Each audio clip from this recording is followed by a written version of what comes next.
Olá pessoal, aqui quem fala é o professor e pesquisador Sérgio Henrique Souza Santos. Mais uma vez nos encontramos aqui para o nosso quadro Evangelho, Consciência e Espiritualidade.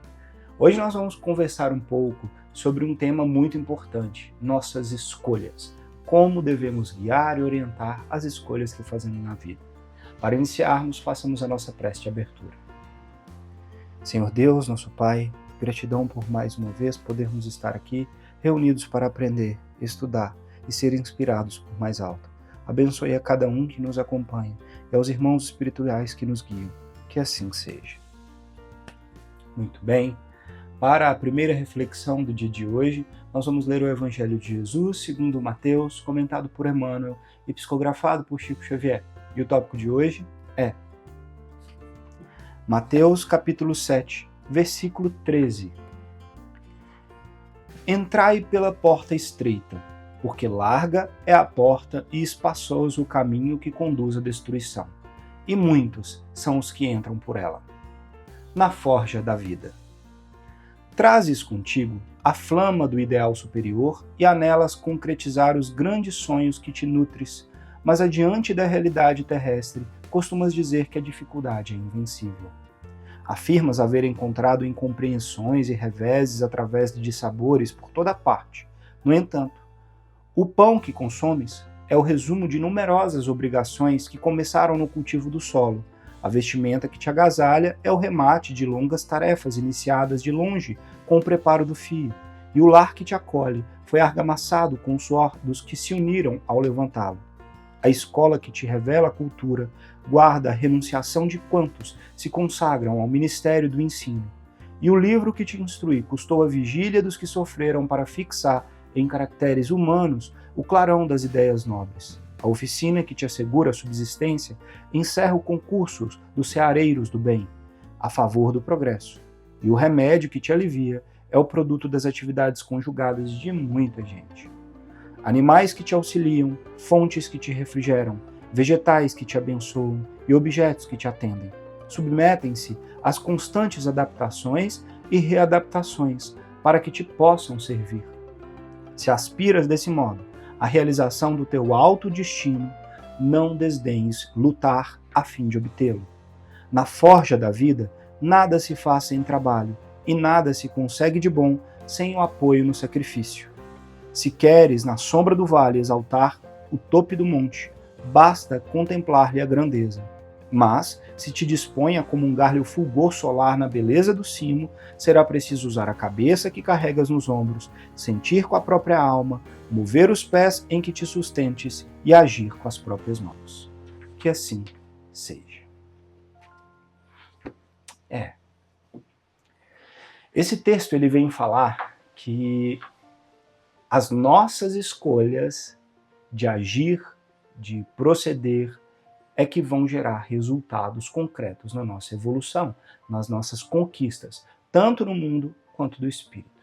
Na prática, o que Emmanuel comenta para nós é que tudo que existe na Terra, que Deus criou, tem que passar por um processo de evolução. E esse processo de evolução, ele não é sem dores, dificuldades, esforços, sem trabalho.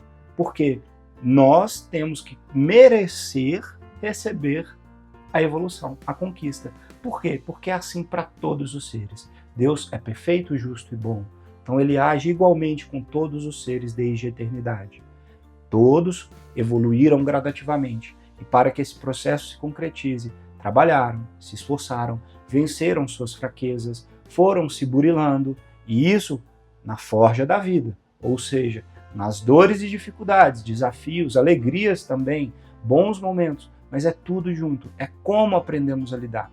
E acima de tudo, eu acho que o final que Emmanuel traz aqui pra gente, ele resume de uma forma linda e poética essa mensagem de escolhas e de esforços necessários. Ele vem e diz que a gente pode ficar lá no vale olhando o topo do monte e achá-lo lindo, contemplá-lo.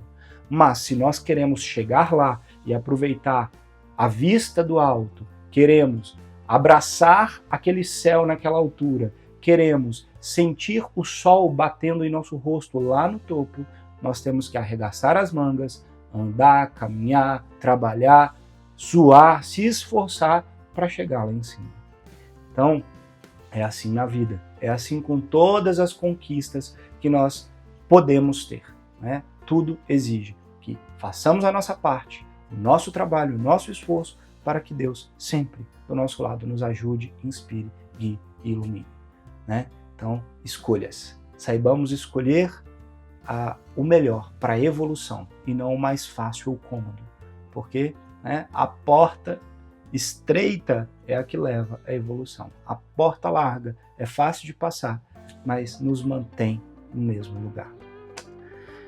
É isso. E dentro desse contexto, nós temos o nosso querido livro, Roteiro de Luz, ditado por espíritos diversos e psicografado por Júlio Carvalho. E o tópico de hoje é nossas escolhas. Quais são as nossas escolhas para a vida? Amar e ser feliz ou ter o ódio corroendo a nossa tranquilidade? Ter fé e acreditar na providência divina ou desacreditar de tudo, vivendo num clima de inércia e angústia? Perdoar e sentir-se liberto para vencer ou guardar mágoas que nos prendem na revolta e na insatisfação? Aceitar o Evangelho na nossa vida praticando seus ensinos iluminados ou seguir sem roteiro, sem saber aonde chegar? Tudo o que nos acontece na vida é resultado de nossas escolhas. O livre-arbítrio é uma bênção quando dele fazemos roteiro de luz para cruzarmos a eternidade. Reflitamos. Que assim seja. Bem, esse texto traz uma complementação linda para o Evangelho, né? Gabriela, que traz essa mensagem, nos diz ali no final que o nosso livre-arbítrio vai traçar aonde nós vamos chegar. Ou seja, os nossos esforços, as nossas escolhas vão traçar o caminho de manter-se estagnado, manter-se na dependência, manter-se no vale das sombras da morte, nos choros, ou passar por dificuldades, desafios e esforços, mas crescer e evoluir.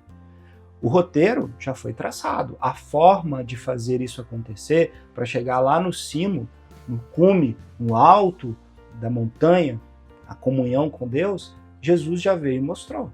É buscar, seguir, copiar e imitar o máximo possível os exemplos de vida que Jesus deixou, que estão descritos no Evangelho, que se resumem em amar a Deus sobre todas as coisas e ao próximo como a ti mesmo. Ou seja, nos amar, amar aos outros, e isso inclui respeitar, se esforçar, trabalhar, fazer tudo que é necessário dentro desse amor maior, né? Que não é só um amor para quem a gente é familiar, quem é próximo, não só amar a nós mesmos, amar a humanidade, amar a natureza, amar aqueles que sofrem, amar a tudo o que Deus nos dá a oportunidade de tocar.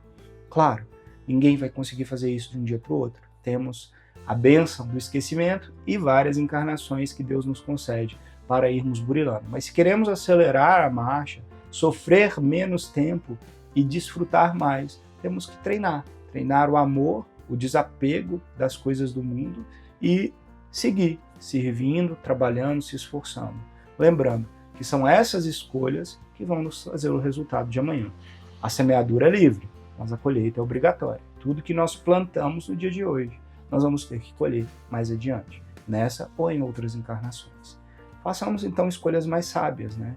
Pensando no amor. A pergunta que eu acho que é sempre válida: se Jesus estivesse aqui, na minha situação, o que ele faria?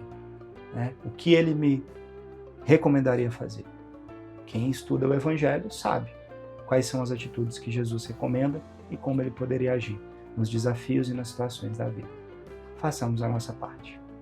E dentro desse contexto, nós temos um artigo científico muito interessante, cujo título é o seguinte: Tomada de decisão complexa na primeira infância. Esse artigo científico foi publicado no journal ou na revista, que tem como título Brain and Cognition, pelos autores, que quer dizer cérebro e cognição, pelos autores Nancy Garron e Chris Moore.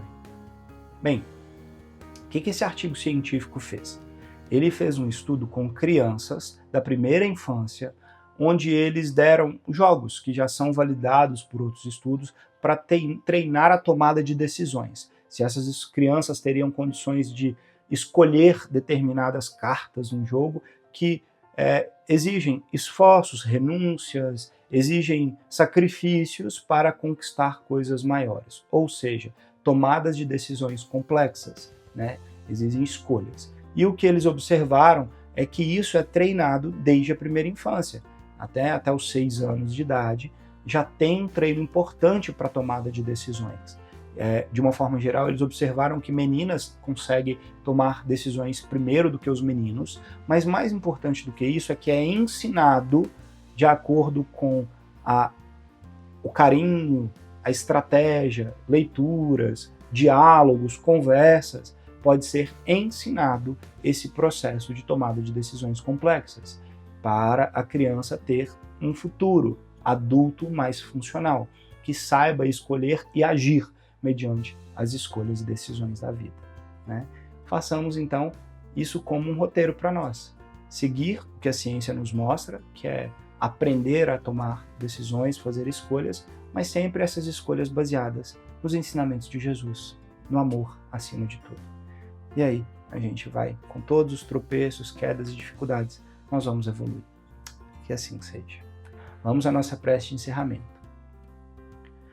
Deus, Pai de amor e bondade, gratidão por esses ensinamentos benditos que nos guiam e iluminam, que saibamos fazer escolhas mais sábias baseadas no amor, Senhor.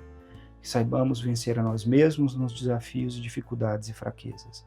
Abençoe a cada um que nos acompanha nas suas necessidades e a cada um dos que mais sofrem. Muita luz aos nossos anjos e mentores e a todos que trabalham pelo bem, que assim seja.